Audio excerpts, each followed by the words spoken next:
Hi friends. இந்த வீடியோவில் நம்ம என்ன கோர்ஸை பற்றி பார்க்க போகிறோம் அப்படின்னா, எல்லாருமே மெடிக்கல் அப்படின்னு எடுத்துக்கிட்டிங்கனாலே ஃபஸ்ட்டு தெரியறது நர்சிங் தான். அந்த நர்சிங் கோர்ஸ் பற்றி தான் பார்க்க போகிறோம். வாங்க வீடியோக்குள்ளே போகலாம்.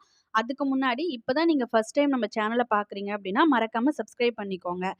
இப்போ பார்த்தீங்க அப்படின்னா, இந்த நர்சிங் படிக்கிறதுக்கு என்ன குவாலிஃபிகேஷன் இருக்கணும் அப்படின்னா, 10th 12th நீங்கள் பார்த்தீங்கன்னா ஃபிசிக்ஸ், கெமிஸ்ட்ரி, பயாலஜி படிச்சிருக்கணும். 10th முடிச்சிருக்கீங்கன்னா டிப்ளமோ நர்சிங் பண்ணலாம். பர்சன்டேஜ் பார்த்தீங்கன்னா 40 to 45 இருந்தாலே நீங்கள் நர்சிங் பண்ணலாம். என்னென்ன கோர்சஸ் இருக்குன்னா, BSc nursing 4 years, MSc nursing 2 years, ANM nursing 2 years, GNM nursing 3 years, diploma nursing 2 years. இந்த ஏஎன்எம், ஜிஎன்எம் முடிச்சிங்கன்னா நிறைய இடத்துல உங்களுக்கு ஜாப் வேகன்சி இருக்கு. பிஎஸ்சி நர்சிங் கவர்மெண்ட் ஜாப்க்குமே நிறைய வேகன்சி இருக்கு. அது பட் யாருக்கும் தெரியறதில்ல. அந்த மாதிரி கோர்சஸ் எடுத்து படிச்சீங்கன்னா உடனே உங்களுக்கு ஜாப் கிடைக்கும். ஒர்க் என்ன மாதிரிலாம் இதில் கொடுப்பாங்கன்னா, staff nurse, ICU nurse, paediatric nurse, community health nurse இந்த மாதிரியான இருக்கும்.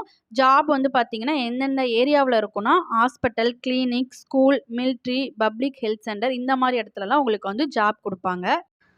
ஸோ எப்பயுமே நர்சிங் படிக்கிறீங்க அப்படின்னா உங்களுக்கு வேல்யூவும் இருக்கும், ஜாபும் உடனே கிடைக்கும். ஓகே ஃப்ரெண்ட்ஸ், உங்களுக்கு வேறு ஏதாவது எஜுகேஷன் பற்றின டீட்டெயில்ஸ் வேணும் அப்படின்னா உடனே நம்ம சேனலை கான்டாக்ட் பண்ணுங்கள். தேங்க்யூ.